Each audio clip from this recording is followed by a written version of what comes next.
राजनीति में जो लाए जा रहे हैं सितारे, वो ये लाए जाते हैं कि सनी देओल इस जगह को प्रभावित कर देगा, यहाँ पर हमें कैंडिडेट मिल रहा है।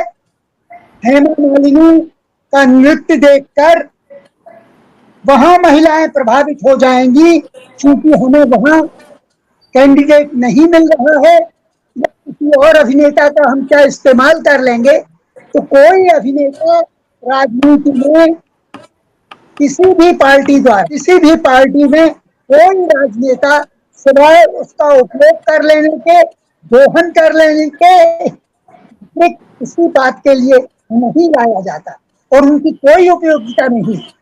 ये बात हमेशा ध्यान रखिए, जब समाज पतित होता है, जब राजनीति पतित होती है, तब इस तरह के टोटके हमेशा अपनाए जाते हैं। 144 करोड़ लोग रहते हैं यहाँ पर और उन्हें सामान्य जीवन की उपलब्धियां चाहिए, जो ये राजनेता नहीं दे पा रहे हैं, इसलिए उन्हें लाया जा रहा है और इनकी कोई उपयोगिता नहीं है।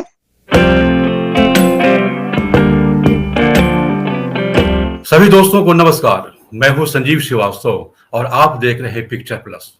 दोस्तों, चुनावी माहौल है और बहुत सारे फिल्मकार, बहुत सारे फिल्मी सितारे इस चुनावी मैदान में दिखाई दे रहे हैं। लेकिन शायद आज की पीढ़ी को यह नहीं पता होगा कि बहुत सारे फिल्मी सितारों ने एक जमाने में अपनी एक अलग पार्टी बनाई थी और उस पार्टी का अपना एक मिशन था।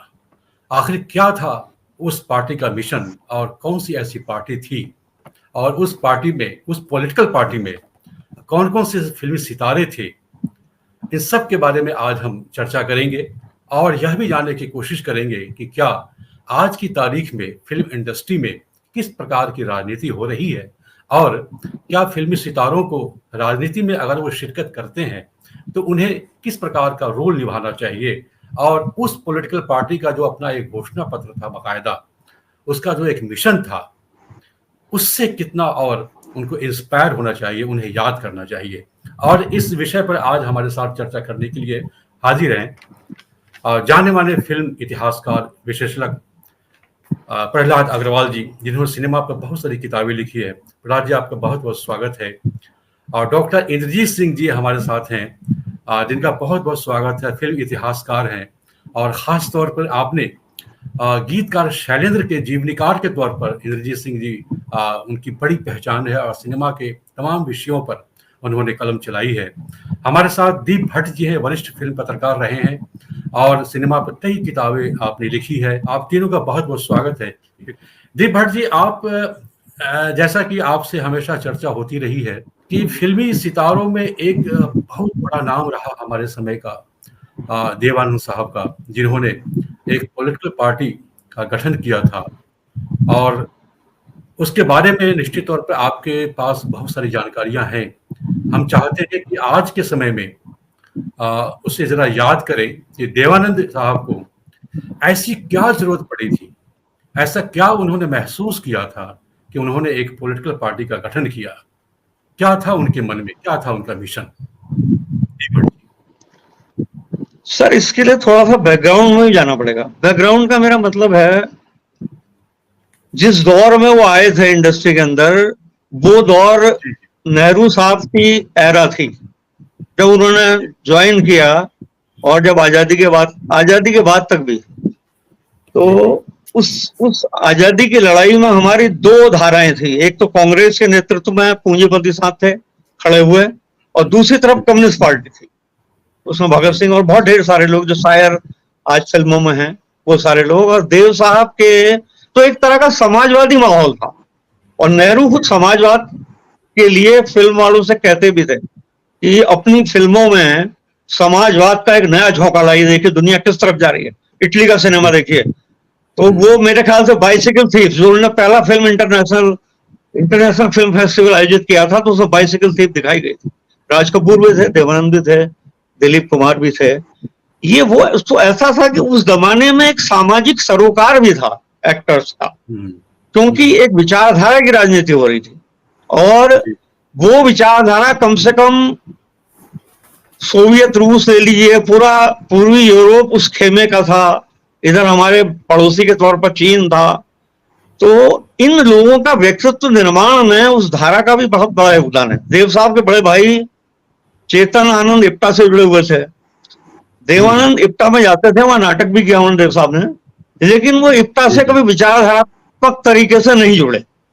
लेकिन वो एक डेमोक्रेटिक आदमी थे, बहुत ज्यादा दृढ़ता वाले आदमी थे। और कोई एक मौका नहीं है, इमरजेंसी में उन्होंने जो पार्टी खड़ी की, नेशनल पार्टी ऑफ इंडिया, उसका उनका मोटो ये था कि उसमें चुनाव भी लड़ेंगे, वो बहुत सारी चीजें थी। तो इस मुद्दे पर मैं कभी उनसे बहुत गहरी बातचीत तो नहीं कर पाया, लेकिन धीरे धीरे क्या हुआ कि फिल्म के लोग जुड़े। उसमें गोल्डी महासचिव थे, जनरल सेक्रेटरी, और एक देहरादून के ही और थे, आर के वर्मा, वो भी जनरल सेक्रेटरी थे। तो बहुत सारे लोग, अमित खन्ना वन्ना जितने उनके ग्रुप के लोग थे, और भी बहुत सारे वहां पर इंडस्ट्री के लोग थे।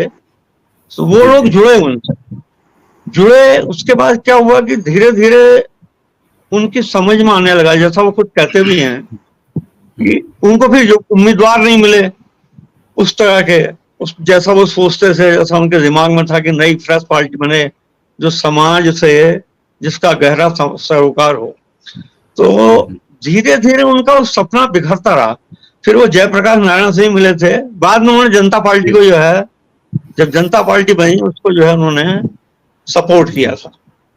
तो लेकिन बाद में क्या हुआ कि जनता पार्टी बिखर गई, वो इंदिरा विरोधी पार्टी के रूप में बन के रह गई। तो फिर उनका मोह भंग भी हुआ। लेकिन इसके बावजूद उन्होंने फिर बाद में कहा है, राजनीति करना हमारा काम नहीं है नहीं। मेरी समझ में आया, वो कहते हैं, रोमांसिक लाइफ में भी कहते हैं, वैसे भी कहते थे, कई इंटरव्यूज में कह चुके हैं कि मेरा काम राजनीति, मेरी समझ में आ गया कि मेरा काम राजनीति करना नहीं है, हमारा काम सिनेमा बनाना है। तो वो अपने सिनेमा के उसमें रच बस गए।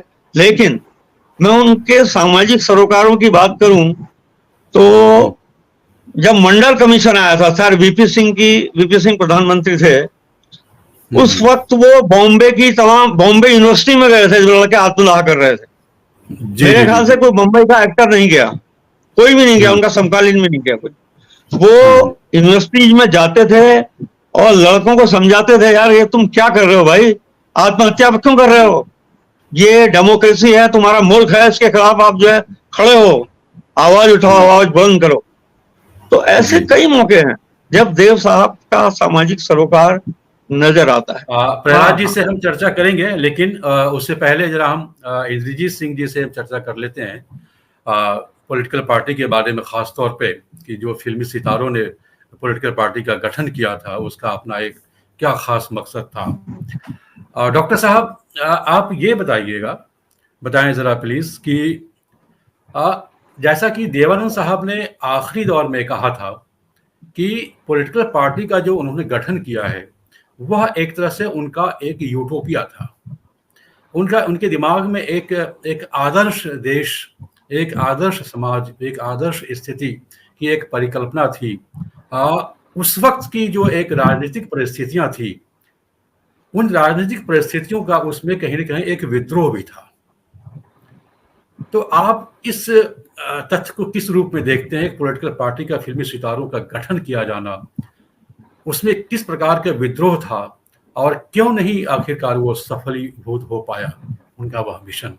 ऐसी क्या खास वजह थी डॉक्टर साहब? संजीव जी और हमारे जितने मित्र सुन रहे हैं सबको नमस्कार जी। दीप भाई ने अभी बहुत अच्छी बातें बताई कि देवानंद साहब ने जो एक पार्टी बनाई थी, उसमें विजय साहब, विजयानंद साहब और तमाम फिल्म दुनिया के कुछ लोग जुड़े थे। लेकिन देखिए, वो जमाना ऐसा था कि जब वो जनता पार्टी बहुत एक बड़ी पार्टी के रूप में उभर कर आई थी, इमरजेंसी का जमाना था, उसके बाद ये सब पार्टियों का गठन हुआ और जनता पार्टी एक तरह से देखिए पूरे हिंदुस्तान में बम्पर सीटें जीत के आई और मोरारजी देसाई बने।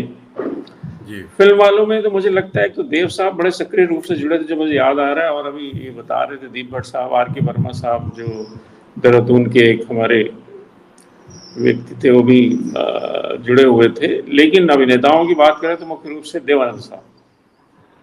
लेकिन कामयाबी नहीं मिली। और मेरा अपना व्यक्तिगत मानना है कि केवल जो अभिनेता लोग हैं उनको केवल अभिनय में रह के ही अपने सामाजिक सरोकार पूरे करने चाहिए। उनको गाइड जैसी अमर फिल्में बनानी चाहिए, या तमाम ऐसी जो विमल राय ने जो फिल्में बनाई, 2 बीघा जमीन, ये सब सामाजिक सरोकार प्रधान फिल्में थी और उनको फिल्मों के माध्यम से ही संदेश देना चाहिए। जो मदर इंडिया के माध्यम से महबूब खान संदेश देते हैं, या 2 बीघा बना करके जो विमल राय साहब संदेश देते हैं, या प्यासा बना करके गुरुदत्त जो संदेश देते हैं, वो फिल्म पार्टी बना करके शायद ये लोग अपनी बात पूरी नहीं कर पाते, क्योंकि इनका अपना एक ग्लैमर भी है। और मेरा अपना व्यक्तिगत तौर पे मानना है कि फिल्म अभिनेताओं को फिल्म के माध्यम से ही अपनी बात, जो संवेदनाएं हैं, सरोकार पूरी करने चाहिए। फिल्म पार्टी वगैरह नहीं बनानी चाहिए, मेरा अपना व्यक्तिगत ये मानना है। और जितने भी बड़े बड़े फिल्मकार जिनको सरकार ने, जिनको किसी बड़ी बड़ी पार्टियों ने लिया, वो भी अल्टीमेटली निराश होकर लौटे, चाहे अमिताभ बच्चन हो, धर्मेंद्र हो, या और इस तरह से इवन सुनील दत्त साहब भी, उन्होंने अच्छा जरूर काम किया, वो कामयाब भी रहे। शत्रुघ्न सिन्हा बहुत कामयाब हुए, लेकिन वो किसी न किसी बैनर पे थे। अब शत्रुघ्न सिन्हा जो है वो भारतीय जनता पार्टी की तरफ से, राज बब्बर समाजवादी पार्टी की तरफ से, लेकिन मैं व्यक्तिगत रूप से चाहता हूँ कि जो राष्ट्रपति के द्वारा जो मनोनीत किए जाते हैं, वो वहां तक तो ठीक है कि वो हेमा जी को मनोनीत किया गया शुरू में, अब तो खैर वो भी लोकसभा चुनाव लड़ती हैं, या दारा सिंह साहब को मनोनीत किया गया। सबसे पहले तो पृथ्वीराज कबीर जी को मनोनीत किया गया था, जी सबसे पहले, और उसके बाद वो मनोनयन की परंपरा जारी रही और नरगिस जी को मनोनीत किया गया। जया भादुड़ी को राज्यसभा से लाया गया। तो लेकिन बड़े पैमाने पर जब वे जुड़ते हैं तो राजेश खन्ना, देखिए राजेश खन्ना, मुझे याद है राजेश खन्ना और शत्रुघ्न सिन्हा आमने सामने लड़े थे और शत्रुघ्न सिन्हा हार गए थे। तो ये अक्सर होता है कि सिनेमा का ग्लैमर तो है, कुछ समय काम तो आता है।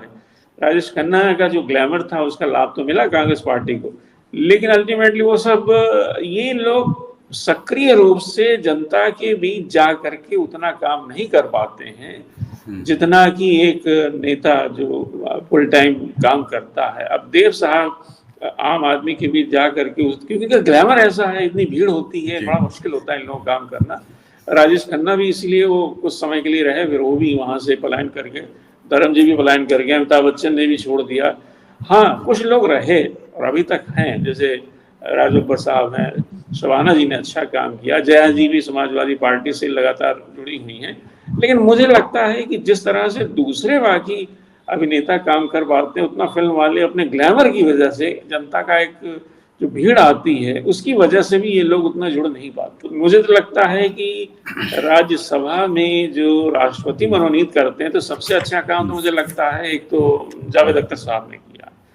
उन्होंने 6 साल जो राज्यसभा में रहे, तो उन्होंने फिल्म गीतकारों संगीतकारों के हित में जो कॉपीराइट का मामला था उसको बिल लेके आए और उसको पूरा करवाया। तो एक जो समय देना होता है, एक राज्यसभा या लोकसभा में रह करके जो समय देना पड़ता है, वो फिल्म वाले अक्सर दे नहीं पाते। अब सनी देओल ही लोकसभा के वो एक तरह से रहे 5 साल तक, लेकिन मुझे नहीं लगता है कि वो 20% से ज्यादा उनकी अटेंडेंस रही होगी, या जितने भी हैं चुने जाते हैं, या लोकसभा राज्यसभा में जो सरकार इनको लेके आ जाती है, विरोधी पार्टियां या कभी सत्ता रहने वाली पार्टियां, तो ये पूरा न्याय नहीं कर पाते। फिल्मों के माध्यम से ही अपनी बात रखनी चाहिए, ना कि एक स्वतंत्र पार्टी बना के। पार्टियां तो ऑलरेडी हिंदुस्तान में बहुत है, लोकतंत्र में अधिकार भी है पार्टी बना करके। लेकिन मुझे लगता है समाज में बदलाव के लिए जितना योगदान फिल्में दे सकती हैं, या जितना वर्णन जो है फिल्में कर सकती हैं, अब महबूब खान की मदर इंडिया देखने के बाद उतना ही इम्पैक्ट होता है जितना कि गोदान को पढ़ने के बाद हमें एहसास होता है। तो गोदान मुझे लगता है वो तो एक तरह से, जितना गोदान पढ़ के हमें एहसास होता है जमींदारी व्यवस्था के खिलाफ, उतना ही मदर इंडिया को देखने के बाद होता है।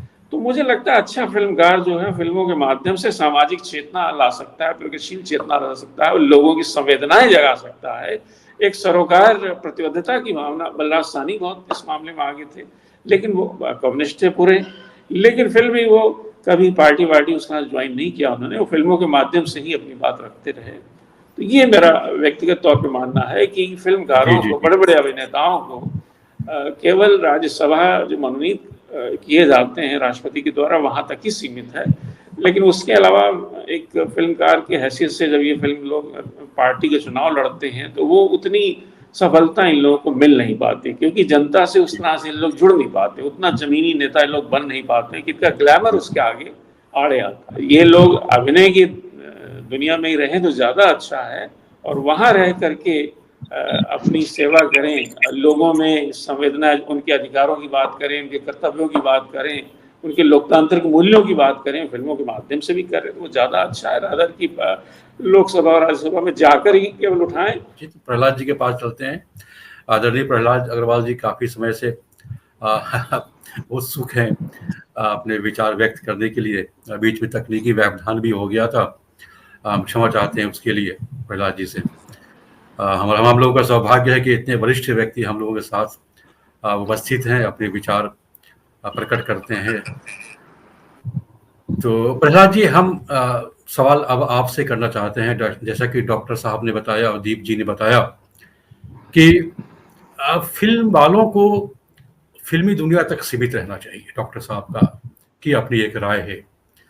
लेकिन जब फिल्म वालों ने जब पार्टी बनाई तो जैसा कि हम लोग इस बहस का जो हमारा खास मुद्दा यही है कि जो फिल्म मेकर्स ने उस दौरान एक पॉलिटिकल पार्टी बनाई और उसके पीछे उनका अपना कोई एक मिशन था। मिशन ये था, जहाँ तक हमने पढ़ा है, कि फिल्मी दुनिया से जुड़ी हुई जो समस्याएं होती है, कलाकारों की जो समस्याएं होती हैं, उनकी जो ज़रूरतें होती है, जो अपेक्षाएं होती हैं, वह उसका निदान आखिरकार कैसे हो, उसकी चर्चा संसद के भीतर कैसे हो, एक जनप्रतिनिधि वहाँ का भी हो जो सरकार के पास उनकी ज़रूरतों को पहुँचाए। वहाँ पे बहुत तरह के कानून की अपेक्षाएं हैं, सुरक्षा की अपेक्षाएं हैं। उन सब को ध्यान में रखते हुए ऐसा विचार रखा गया था। और आज की तारीख में भी जब हमारे पास बहुत सारे ऐसे आर्टिकल्स आते हैं, इस बार के नए अंक में भी कुछ ऐसे आर्टिकल्स आए हैं जहां ये विचार व्यक्त किया गया है कि वहां भी बहुत सारी असुरक्षाएं, वहां की आवाज उठाने वाला कोई नहीं है संसद के भीतर। वहां के लोग चाहते तो हैं, फिल्मी सितारे सांसद बनते हैं, राज्यसभा में जाते हैं, लोकसभा में जाते हैं, एक दो सुनील दत्त या जावेद अख्तर को छोड़ करके बाकी ऐसे उदाहरण नहीं है जो वहां की आवाज को बुलंद कर सके, वहां की अपेक्षाओं व जरूरतों को वहां पर सामने रख सके, सरकार उधर ध्यान दे। ऐसा बहुत कम होता है। तो क्या आपको लगता है कि आज की तारीख में, क्या आपको लगता है कि वो गंभीरता से रोल निभा पा रहे हैं जैसा कि वो फिल्मी पर्दे पर रोल निभाते हैं? सामाजिक भूमिका में जब आते हैं तो उनका रोल कुछ और होता है, पर्दे पर रोल कुछ और होता है। आप क्या राय व्यक्त करना चाहेंगे प्रहलाद जी? देखिए, सबसे पहले तो मैं कह दूं कि हमारे दीप भट्ट जी और इंद्रजीत जी ये मुझसे सैकड़ों गुना ज्यादा जानते हैं सिनेमा की दुनिया के अंतरंगता के बारे में जी। मैंने सिनेमा की दुनिया को, खासतौर से हिंदुस्तानी सिनेमा, मैंने उस सिनेमा की दुनिया को सिनेमा के पर्दे पर देखा। मगर ये खुशनसीबी है आज कि जिनके बारे में दोनों लोगों ने बात की, देवानंद साहब से पहली बार दीप साहब की मेहरबानी से और दो बार और फिर उनके अनुग्रह पर मेरी मुलाकात हुई। तो मैंने एक बार उनसे पूछी थी तो वो हंसने लगे और कुछ बोले नहीं। जी जी। मैं कहिए तो कहिए, तो कहने ठीक है, अब वो बात गई। हम ये सोचते हैं कि वो हमारा अति उत्साह था। यह बात मैंने उस समय लिखी थी, शायद माधुरी में या किस पत्रिका में, मुझे याद नहीं, मगर लिखा था मैंने कि यह देवानंद का अति उत्साह है, और इसको उन्होंने स्वीकार किया। राज कपूर साहब से तो खैर मेरी अनेक मुलाकातें हुई, वो मेरे प्रियतम थे ही, और ऐसा नहीं कि वही भर थे, बहुत सारे लोग थे, मगर मिलने का अवसर जिनसे मिला और उन्हीं से मिला जिन्होंने मुझसे मिलने का आग्रह किया, या किसी के माध्यम से खबर दी, या कोई किताब छपने पर उनका समाचार आया तब उनसे मिलने का हुआ। तो राज कपूर की भी यही बात थी, कहले मैंने तो हाथ जोड़ लिए थे कि अरे भाई मैं क्या करूंगा। और हर अभिनेता को ये सोचना चाहिए क्यों ऐसा हुआ। 1975 तक, 1975 के पहले बहुत कम अभिनेताओं ने चुनाव लड़ा होगा, मगर 1975 के बाद जैसे ही राजनीति पटरी से उतरना शुरू हुई, वैसे ही मैं देखता हूं कि जनता की मूर्खता बढ़ती चली गई। जनता उन स्टारों से ये नहीं चाहती कि वो मेरे काम करवाएं। क्या उन्होंने क्या किया?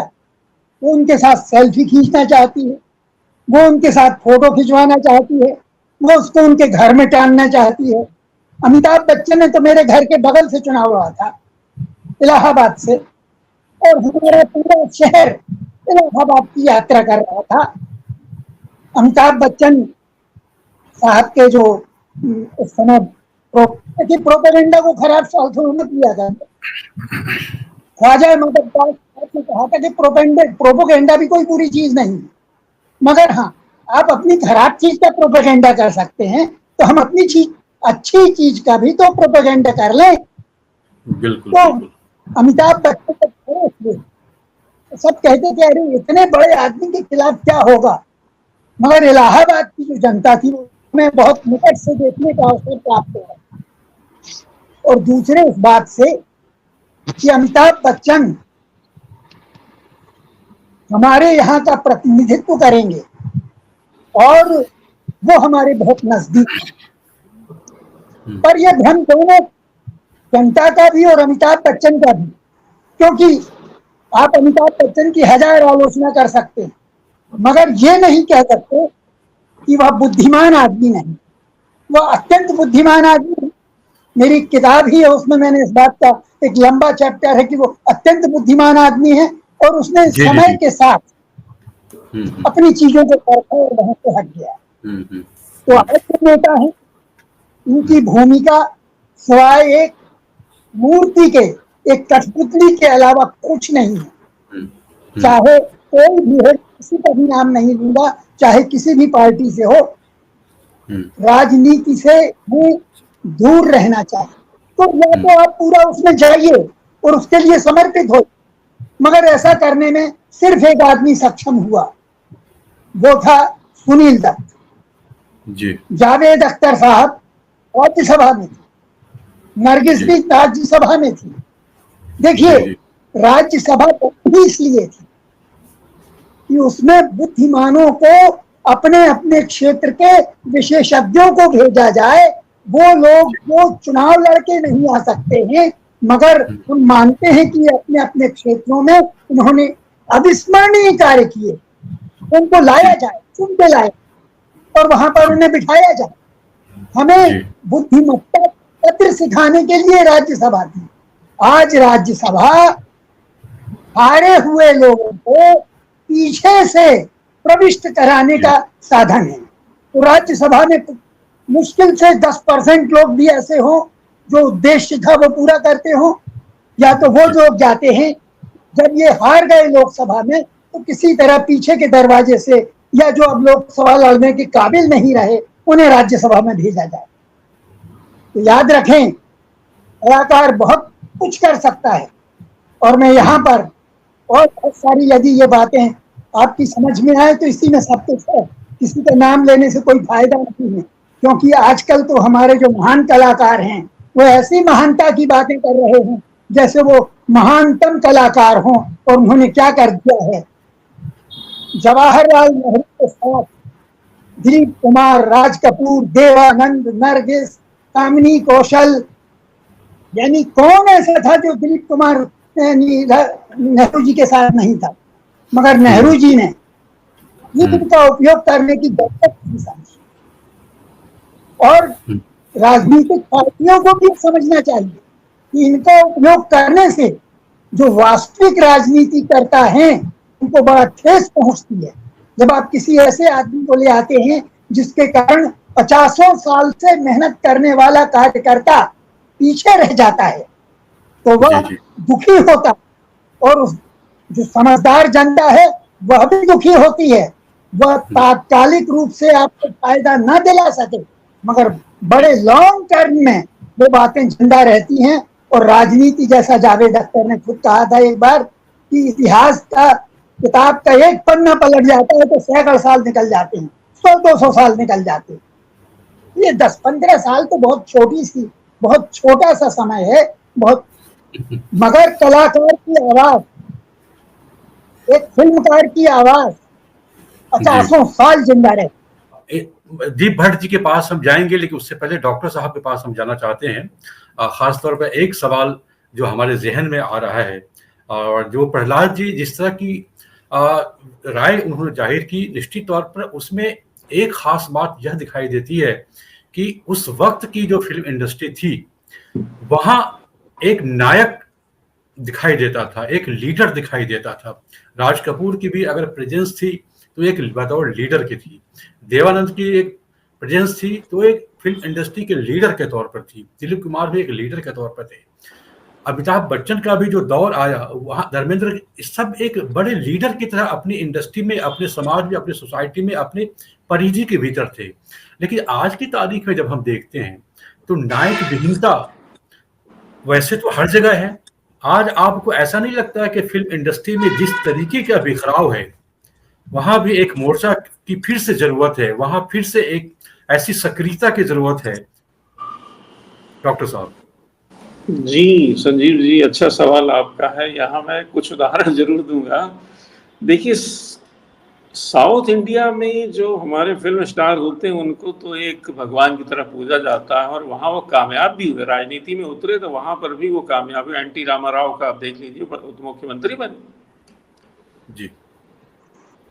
लेकिन उत्तर भारत में या भारत के दूसरे राज्यों की बात करें, साउथ इंडिया तो एक अपवाद है कि वहाँ फिल्म स्टारों को तो भगवान की तरह पूजा जाता है। रजनीकांत, कमल हासन फिल्मों में तो बहुत पूजे जाते हैं। हालांकि जब वो राजनीति में आए हैं, जैसे कमल हासन उतरे हैं, तो उतनी कामयाबी नहीं मिली।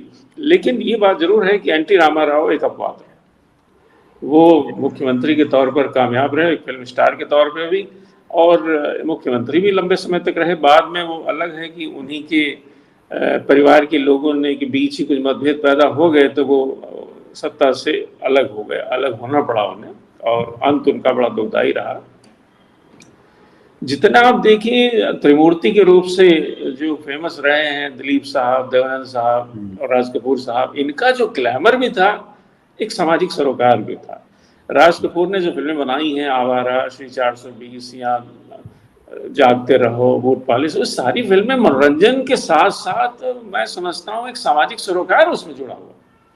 राज कपूर साहब कुछ फिल्में छोड़ दीजिए, जैसे संगम, बॉबी, वो ठीक है, मनोरंजन वाला मसाला है। लेकिन जो जागते रहो उन्होंने बनाई, मेरा नाम जोकर बनाई, और स्पेशली जागते रहो और बूट पॉलिश, तो देखिए जिस देश में गंगा बहती है, कितनी शानदार फिल्म है, उनमें एक सामाजिक सरोकार है, वो एक सुधार की बात करते हैं। दिलीप कुमार साहब की भी फिल्में, भाई उनका ग्लैमर था, उनके नाम से फिल्में चलती थी।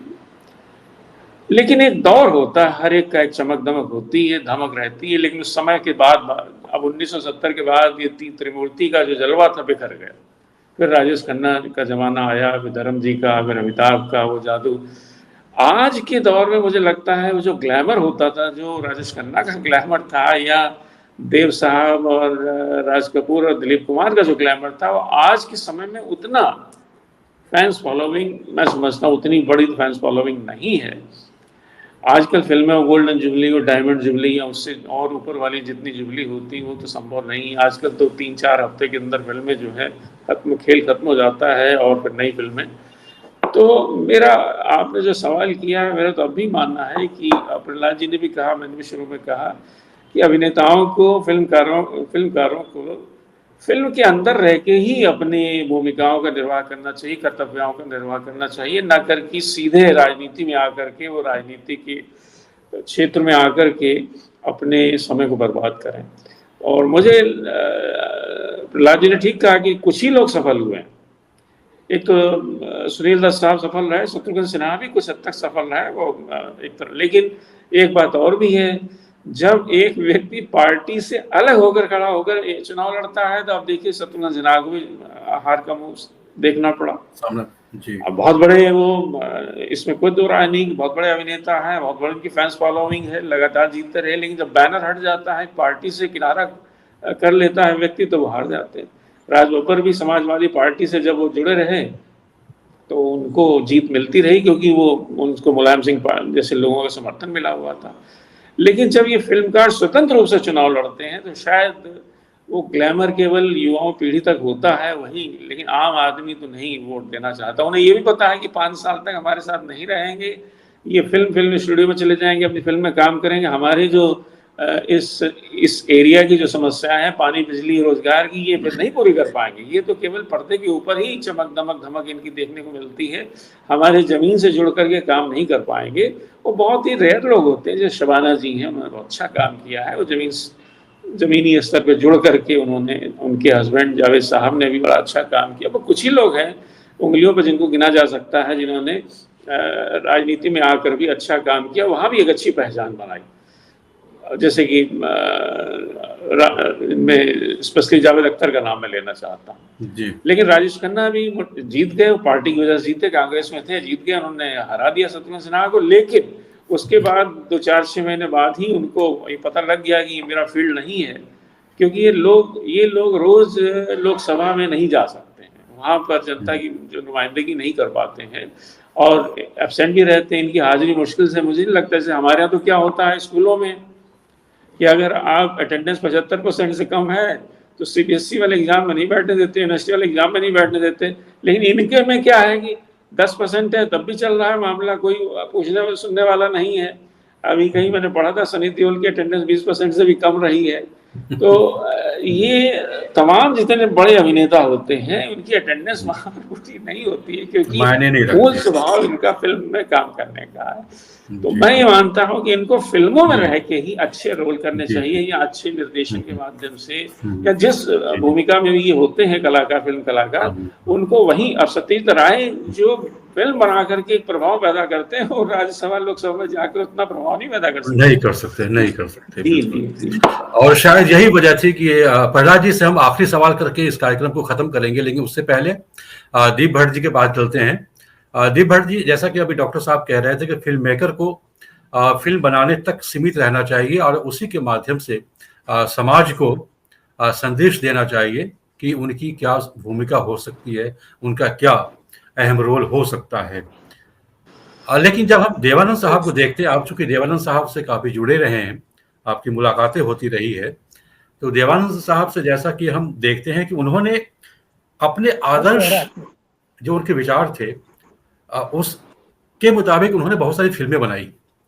जो सोचते थे कि समाज में हो, उस विचार को फिल्मों में भी रखते थे। सेंसर जैसी फिल्म है, मिस्टर प्राइम मिनिस्टर जैसी फिल्म है, उन्होंने इस तरह की फिल्में बनाई जो दिमाग में था, जो सोसाइटी में चाहते थे वो फिल्म बनाते थे।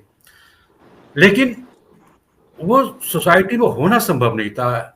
आपकी देवानंद साहब से मुलाकातें होती रही है, इस तरह के आदर्शवादी जो विचार उनके मन में आते थे तो वो क्या कहते थे ऐसे मुद्दों पर? लेकिन अभी जैसे प्रहलाद अग्रवाल साहब ने कहा या इंद्रजीत जी ने कहा, उन्होंने बिल्कुल माकूल बात कही है।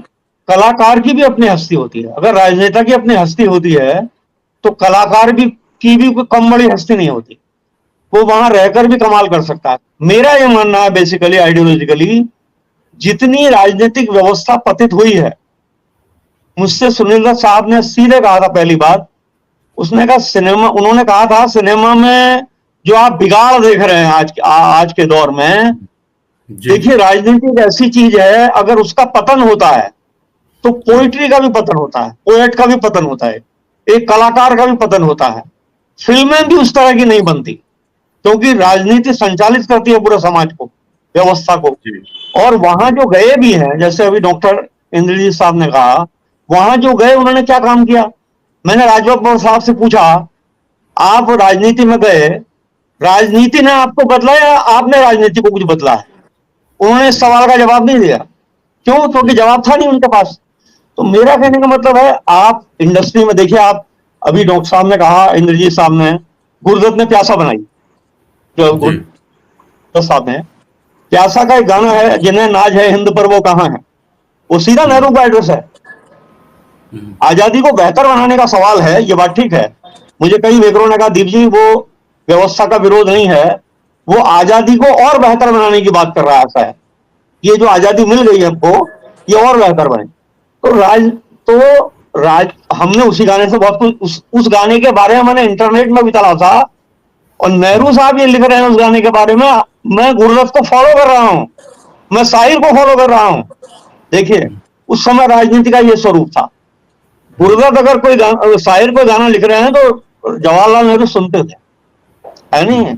ये मेरे ही खिलाफ कहा जा रहा है, क्योंकि सत्ता में प्रधानमंत्री तो वही थे, शासक तो वही थे, शासकों से ही सवाल कर रहा है शायर, जिन्हें नाज है हिंद पर वो कहाँ है।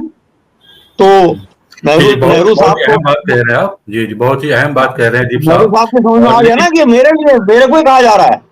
अगर मजनू सुल्तानपुरी ने कोई कविता लिखी, उनको जेल हो गई, तो उस ऐसे दृढ़ आदमी मुझे आज दिखाइए। उनको मुशायरे से उठा लिया गया, पुलिस ले गई, 1-2 साल जेल में रहे, उन्होंने कहा माफी मांग लो, उनका सवाल ही नहीं उठता माफी मांगने का। मैंने जो लिखा बिल्कुल ठीक लिखा है, दुरुस्त लिखा है। वो नेहरू के खिलाफ ही था, एक तरीके से नेहरू साहब के खिलाफ।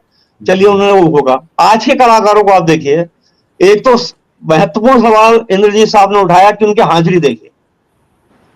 अभी जो आर्टिकल आ रहे हैं, मैंने शायद किसी आर्टिकल में है भी किसी के हवाले से, फिल्म वाले के, कि इनकी पहले अटेंडेंस जांची जाए, वहां कितना जाते हैं ये, और ये देखा जाए अपने समाज में कितना जाते हैं।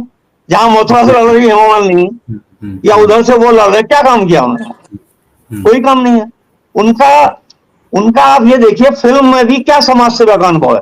सुनील दत्त साहब यह राजनीति में नहीं भी थे, तब भी उनका समाज के लिए योगदान होता था।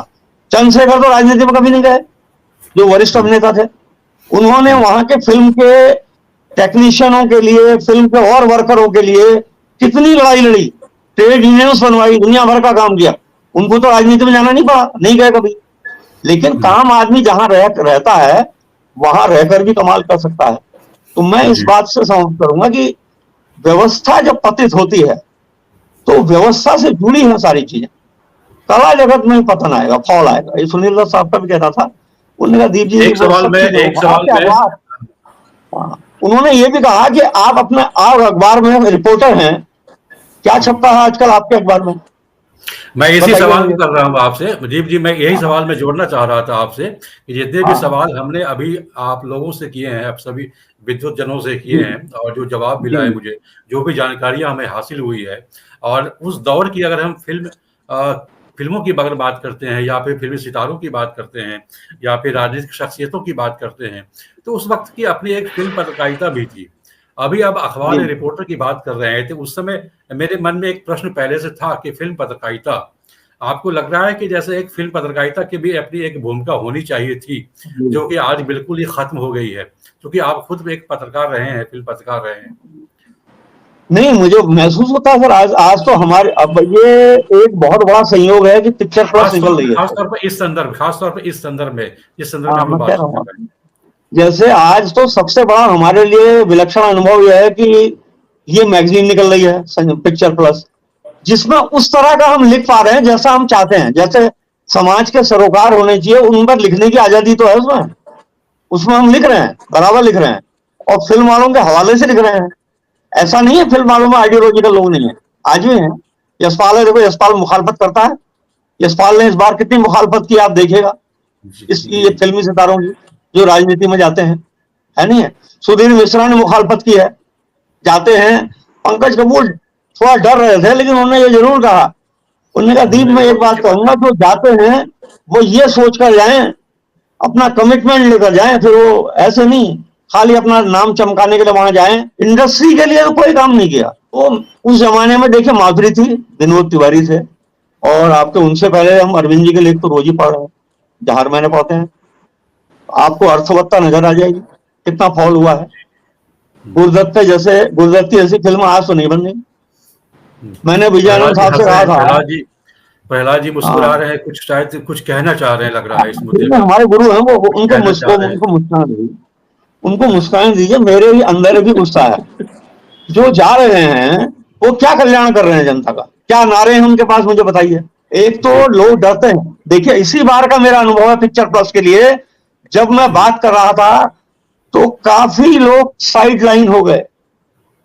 इतना डर आजादी के बाद नहीं था। दीप जी, आपने बहुत अच्छी बातें कही है। मैं आखिरी टिप्पणी के लिए प्रहलाद जी के पास चलता हूं, उसके बाद हम लोग इस कार्यक्रम को समाप्त करेंगे।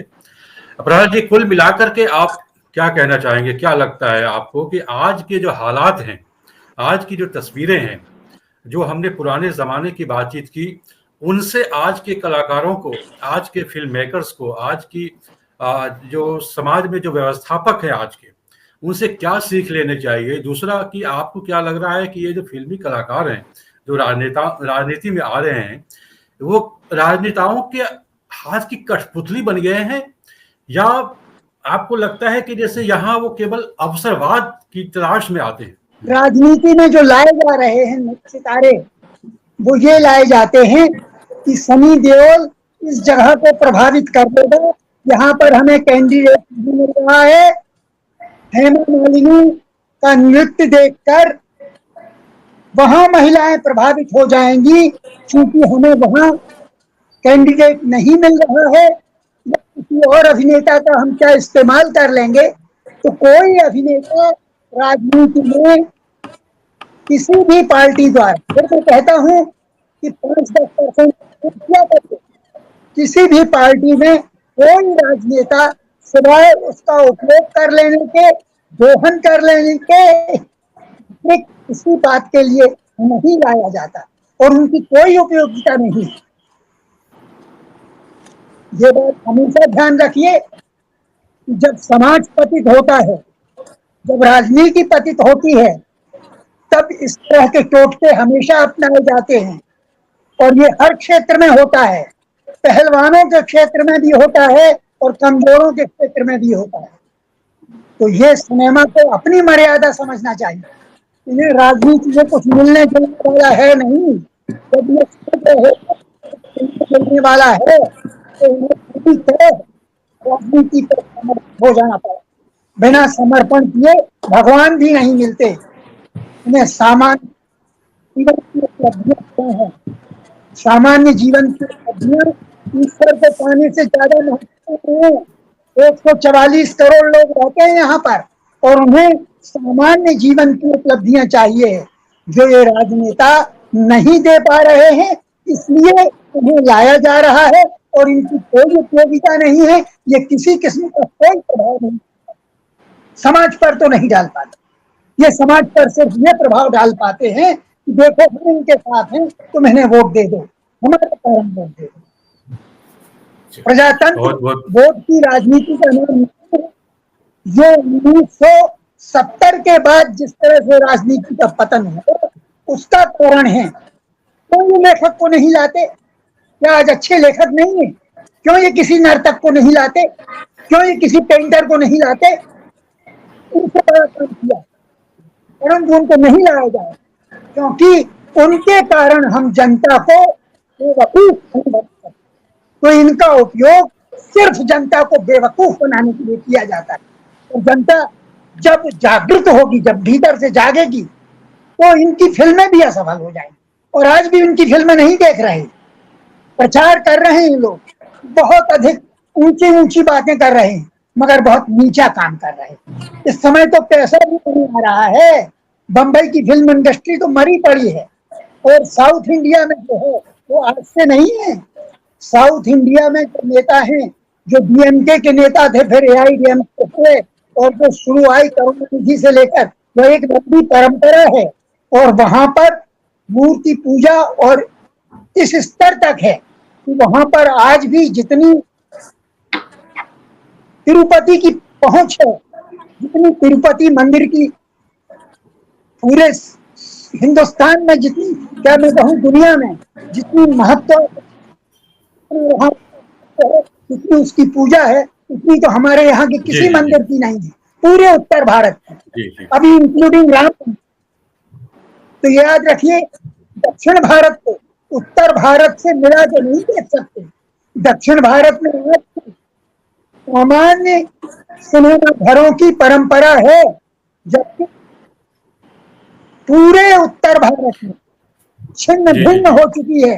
सिर्फ मल्टीप्लेक्सेस हैं जहां पर सिनेमा का असली दर्शक जा भी नहीं सकते। जी जी प्रहलाद जी, अब शुक्रिया, हमें यहाँ पर बस। समाप्त करना पड़ेगा कार्यक्रम को। आप लोगों का बहुत बहुत धन्यवाद। बहुत ही जानकारी मिली, बहुत ही ज्ञान मिला। मुझे लगता है कि आज की पीढ़ी को आप सभी की बातों का बहुत ही गौर करना चाहिए, खासतौर पर जो फिल्मकार हैं, जो फिल्मी सितारे हैं, राजनीति में आ रहे हैं, उन्हें यह वीडियो जरूर देखना चाहिए।